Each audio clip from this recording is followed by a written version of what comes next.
Indiana Newsdesk is made possible in part by Smithville Fiber, the Gigacity Company, fiber internet, HD, and digital IPTV in Southern Indiana. More information at smithville.com. Maller Grodner Attorneys, providing legal services to clients and the community. Understanding, expertise, results. Bloomington and Indianapolis, lawmg.com. The IU School of Education, preparing teachers, scholars, and administrators to improve teaching in Indiana and around the world. education.indiana.edu. IU Alumni Association, connecting IU's network of alumni and sharing the Indiana spirit through scholarships, advocacy, and volunteerism. alumni.iu.edu. The Radio and TV News Endowment, a fund established by listeners and viewers to sustain reporting of Indiana news. More information at indianapublicmedia.org/support. And by WTIU members. Thank you. Coming up on Indiana Newsdesk. Lawmakers return this week for their one-day special session. Among the bills they passed, a school takeover measure. It's aimed at the Gary and Muncie school districts, but critics are worried that it could have a much broader impact. It is a bill that has at its foundation one that is built on disenfranchisement. The majority of adults with special needs are unemployed or underemployed. There aren't a lot of training or educational opportunities. But in part 2 of our series, a program at Franklin College is giving them a shot at launching a successful career. Or they volunteer, so they are a meaningful citizen in their community. Plus, we tag along as lawmakers hike part of the Jackson, Washington State Forest that was recently logged. We were going to harvest. Ma'am, could you let him finish, please? I'm here to. Those stories, plus the latest news headlines from across the state, right now on Indiana Newsdesk.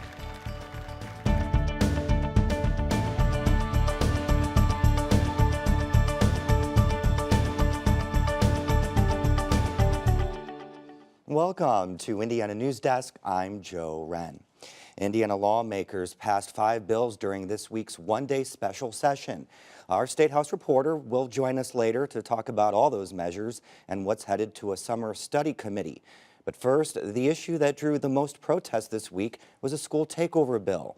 It was aimed at the Gary and Muncie school districts, but critics worry it could set a dangerous precedent for how the state handles struggling schools across the state.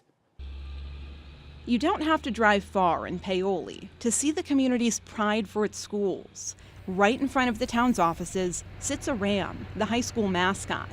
But lately, that pride's been overshadowed by constant news about the district's finances. If things hadn't changed in 19, they couldn't have paid the staff, okay? Last summer, Casey Brewster, who served as superintendent at the time, resigned. The school board didn't provide many details, except to say Brewster was incompetent in the areas of academic progress and financial management. The district then brought on Gerald Jackson as interim superintendent. He's cut about 10% of the budget in less than a year through a combination of teacher layoffs, buyouts, retirements, and only buying supplies the district absolutely needs. I have been known all my life to be kind of a tightwad, if you understand what I'm saying. Jackson says he expects the district's general fund to finally be in the black in the coming months, but there are still questions about the state of its finances. Paoli is among several school districts mentioned at the State House this week that could be put on a watch list as part of a new school takeover bill called House Bill 1315. Like Gary and Muncie, enrollment continues to decline here.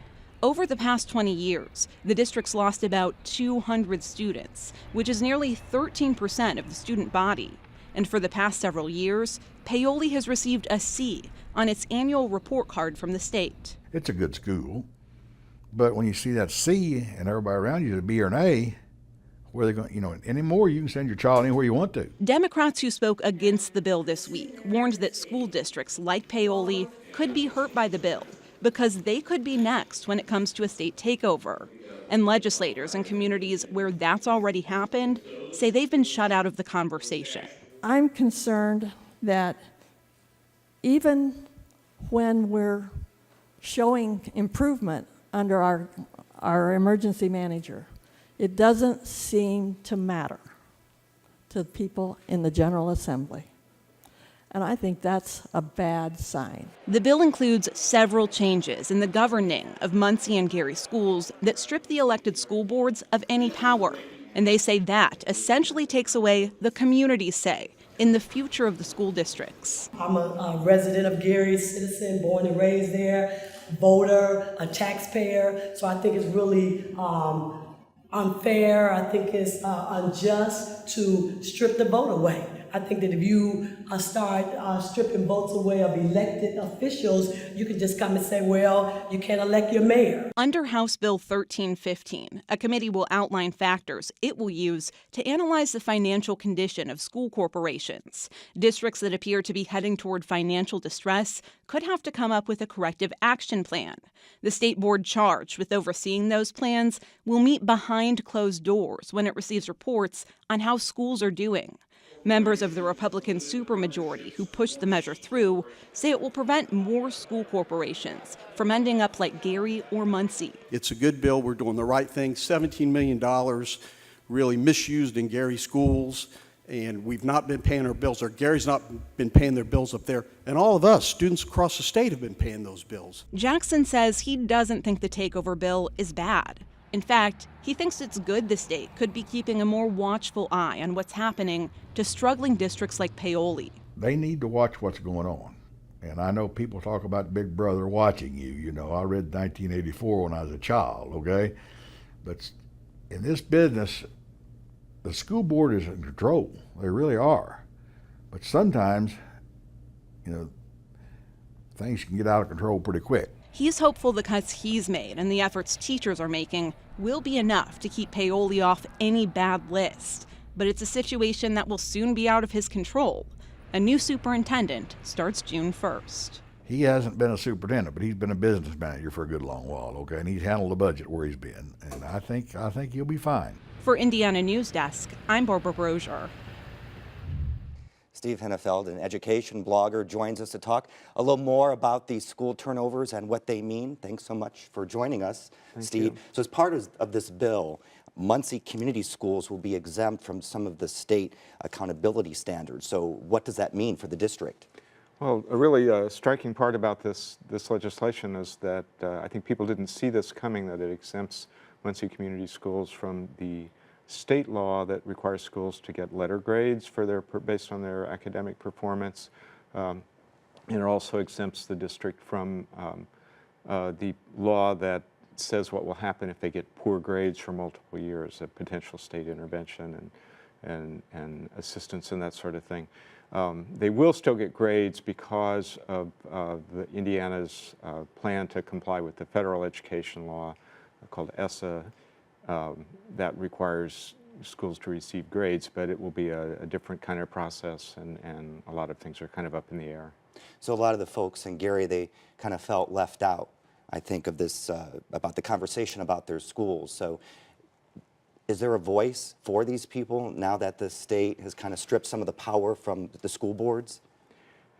That's an interesting question. The Gary School Board will go from being a school board to an advisory board with really no power, no authority at all. Not that it had lost considerable authority with the sort of partial state takeover by the Distressed Unit Appeals Board and an emergency manager running the schools. But the Gary School Board will be moved further into the background. The citizens of Gary don't seem to have any direct vote through any direct say through their votes in how the local schools are going to be run. It's kind of become a state decision rather than a local decision. Just quick question, several organizations are also concerned about the lack of some of the public information. What are their concerns? Well, I think the big concern about public information has to do with this part of the bill that sets up a procedure for schools being placed on a watch list that indicates they're at risk of being kind of financially distressed, and a lot of part of that procedure will be done behind closed doors. Some of the communications and documents will not be public records that have to be disclosed. Meetings will take place in executive session, so the public won't see what's going on in terms of evaluating those schools until it's done. All right, Steve, we have to leave it there. Thank you very much. Thank you. Now, Brandon Smith joins us from Indianapolis to talk about what else happened during the special session at the State House and to preview what study committees will be looking at during the next legislative session. Brandon, thanks for coming on. Thanks for having me, Joe. All right, so Brandon, besides the school takeover bills, state legislators tackled school safety by adding $5 million to a fund schools can access for safety upgrades. But if we're going to do something substantive, ladies and gentlemen, a mere $5 million from my window cannot meet the needs of our state. So $5 million isn't a lot of money. What are lawmakers hoping to achieve with this money? Well, this bill adds the $5 million onto existing school safety money, $9 million already appropriated in the current two-year state budget. So when schools requested that money this year, they actually asked for $3 million collectively, more than that $9 million. So part of that new $5 million will go to fulfilling those requests, and then there will be a little bit left over for other schools to access.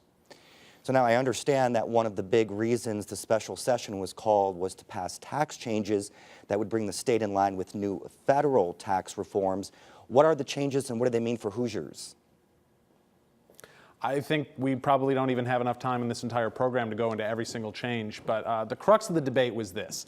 Democrats argued that if the state had gone along with everything that the feds did in that big federal tax reform bill, the state could have brought in more than 300 million new tax dollars, a lot of it from corporations. But Republicans saw that as collecting money that they had never collected before from people, so they didn't want to go along with all those changes. And as a result, Indiana will only bring a bit more than $100 million.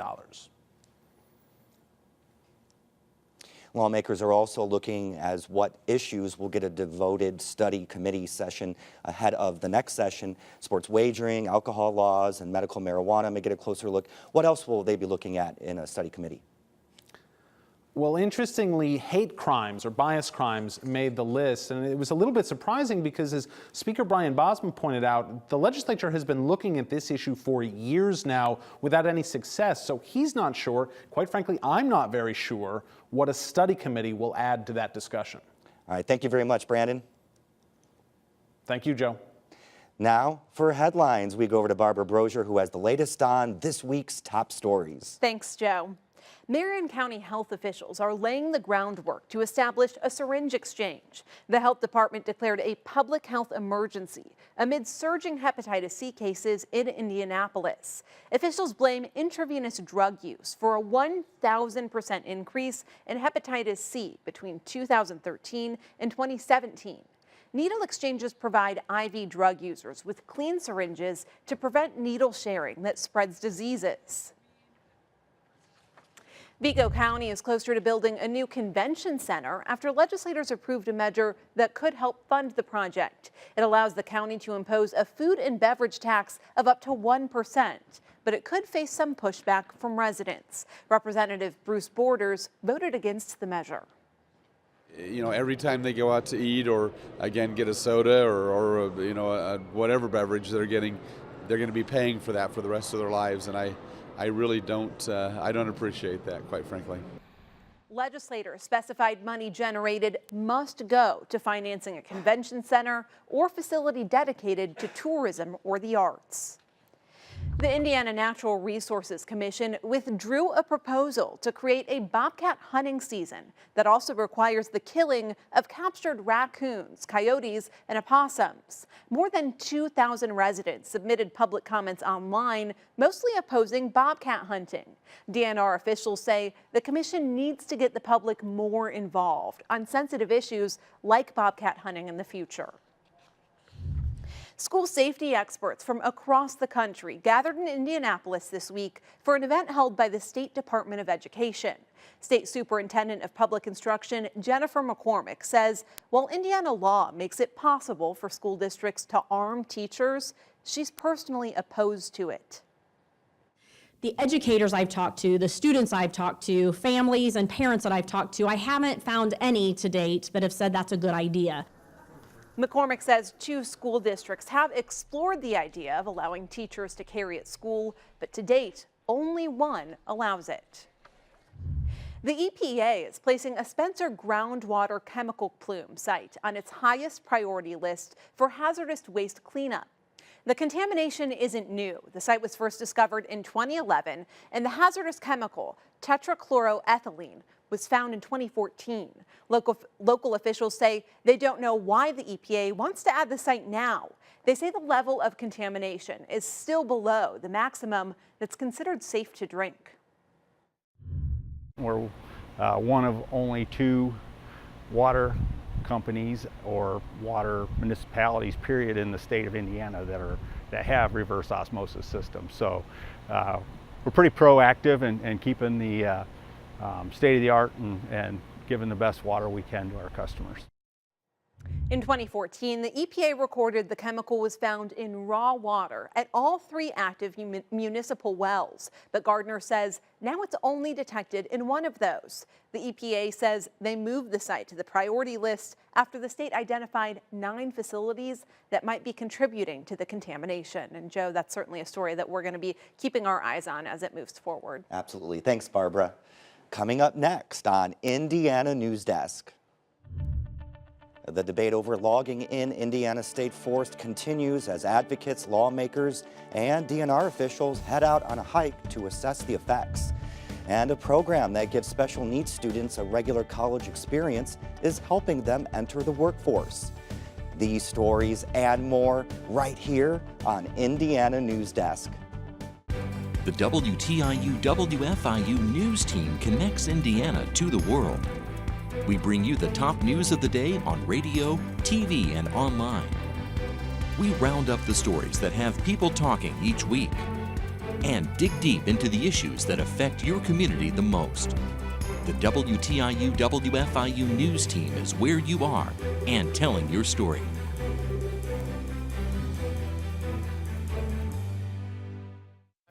$10,000. 15? 15, you think? 20, 21,000? 600. 20. 18 fine. 24. It's at least 40. Look at it. 4,500,000. 650. 20. 650. This textile would be worth about $500,000. $500,000? No way. I knew it's just a blanket. Laying on the back of a chair. Well, sir, you have a national treasure. Wow. A national treasure. Congratulations. I can't believe this.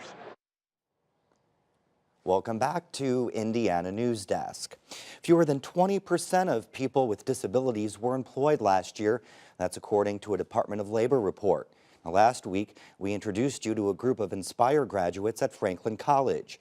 The 2-year program aims to give students with special needs a traditional college experience, but it also prepares them for a career and life. Allie Callahan was diagnosed with autism when she was 5, and as Lindsey Wright reports, she's working her way toward employment. Allie Callahan graduated from the Inspire program in 2017, but last week she made her way back to Franklin College. Allie wanted to support the friends she made during her time at the school. Her mother credits the program for helping her grow into the person she is now. First of all, her confidence has soared, just absolutely soared. Her level of independence has increased.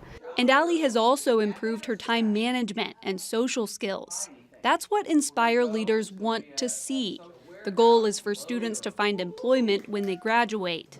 Always constantly talking about social appropriateness and how to handle a situation, problem solve, and teaching them to speak up in a natural environment. That's what's the beauty of this college. Inspire started in 2013. 10 students are enrolled, and every day they practice skills they can apply in the real world. Right now, they're playing the game of life. A bill is a bill adding to your deposit, or is it taking away from your money? The students are given a profession, like a coffee barista, for example. They then make decisions based on how much money they make, how many bills they have to pay, and more. In addition to the classroom work, the students go out on campus and practice what they've learned. It's not sitting down and let's do a worksheet and figure out how we can, how can we, introduce ourselves to someone. I mean, you're actually going up to someone and doing it. It is hands-on experience. And the hands-on experience helped Allie get here, Community North Hospital in Indianapolis. She's currently an intern through a work-based state program called Project Search. She works at the hospital 5 days a week. Right now, Allie works in the maternity unit. It's the last of 3 rotations she's done during her internship. She works closely with the department staff and uses a daily checklist to restock closets and patient rooms. Then I stock right here for the nurses. She also makes sure areas are clean for the new moms, including the handrails lining the hallways. In addition to gaining experience, they are serving a very useful purpose as part of the hospital team. Project Search job coach Kelly Pattison helps give interns like Allie the extra support they need. And she says that's usually all they need to get the job done. When they go into a department and they're asked to do something that maybe they've never been able to do, and then somebody just takes the time to show them, that's all they needed, and now they can do it and they're confident about it. Pattison says about 80% of interns find paid jobs at the end of the 9-month internship. Sometimes, she says, they even find work at the hospital. That's why Pattison says transitional programs like Inspire and Project Search are so important. They create normal environments for students with disabilities to succeed during a time that can be overwhelming for families. Just not knowing what the future holds is scary for any of our young adults, our children, but I think it's, well, I know it's even more so when limits are placed on them. And it not only improves the students' lives, but also the communities around them. For Indiana Newsdesk, I'm Lindsey Wright. Allie graduates from her internship in May. She hopes to get a job working at a hospital, but she also plans to work at a new boutique opening next month. The goal is to enhance the lives of those with developmental disabilities by helping provide employment opportunities. The Indiana Forest Alliance set out on a short hike in the Jackson, Washington State Forest to talk about logging practices. As Tyler Lake reports, state legislators and representatives from the DNR joined along. The group took a short trek through switchbacks that climbed a hill and opened up on a long section of trail. Tree cuttings from several years ago line either side of the trail, which eventually disappears over a hill. But the hike never got that far as the conversation turned heated. Doing this for the dollar, and I can prove that. If I was wanting to do, if we were going to harvest, ma'am, could you let him finish, please? I'm here to. I've got other things I could be doing. I'm here to learn. Plenty of other things. Logging on state forest is a contentious issue right now in Indiana, and both sides have the courage of their convictions. And they're turning around, they're making a whole bunch more money. I expect them to clean up after themselves. I raise my children to clean up after themselves. So do you want us to go through all the trails every time a wind throw happens or a windstorm occurs and remove all that stuff from that area? No. State representatives, Republican Jim Lucas and Democrat Ed Delaney, asked questions to dig deeper into both sides of the debate. This area might not be conducive to the white oak. Okay. Now, Brad, you use the word regeneration. Is this the kind of trees that were here before you cut the pine? Yeah. Okay. Forest Alliance members say the DNR's management practices irrevocably alters state forests. The forest is a system, and when you go in and log it the way the DNR is logging, it alters the entire makeup of that ecosystem. John Seifert of the DNR says their practices are meant to promote a healthy ecosystem. And actually, we would argue this ecologically is really critical because there's a whole host of species, of ecological species that aren't going to happen without this kind of habitat. Forest Alliance members say they hope the hike will get lawmakers to scrutinize possible logging in the nearby Starve Hollow State Recreational Area. For Indiana Newsdesk, I'm Tyler Lake. Despite a long, cold winter and a wet spring, Indiana farmers have gotten most of their crops in the ground. We've been almost nonstop every day for about 2 weeks. We took Mother's Day off. Would have been nice to have been working, but it was just a good day to take off. So we're on our 3rd week, but it's been nonstop for about 2 full weeks. March, early April, we had rain and snow and flooding, and that kind of set us back a little bit. Normally we can get in and get some ground worked. We can get a lot of fertilizer on, get that done and behind us, and then sometimes we'll get a nice rain break and then be ready to start planting. What we do now has to be right.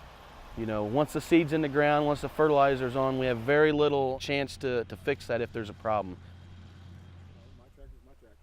We've got a little time yet on beans, but corn, we're kind of getting into the tail end of when we need to be getting the corn in the ground. Another week or so, and it's going to be critical. But so planting is going to be our most important season, just to make sure we got everything going good. Start off on a good level foundation, good firm foundation, and then everything kind of works from there. And Lagodi High School students are learning how to build and program defense robots. To start out with this project, I really had no idea what I was doing. I just knew how to do math, but by the end of it, I know how to code a robot, how to put it together, and how to really use coordinates to make it go where it needs to go. The program's goal is to increase the number of skilled workers in Indiana. And that's the end of this program, but our work continues online as we cover the news throughout the week at WTIUnews.org. Have a great weekend.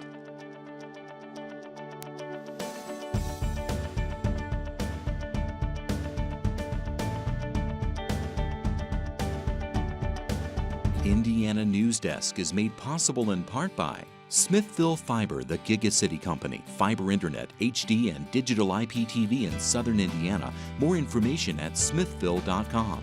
Maller Grodner Attorneys, providing legal services to clients and the community. Understanding, expertise, results. Bloomington and Indianapolis, lawmg.com. The IU School of Education, preparing teachers, scholars, and administrators to improve teaching in Indiana and around the world. education.indiana.edu.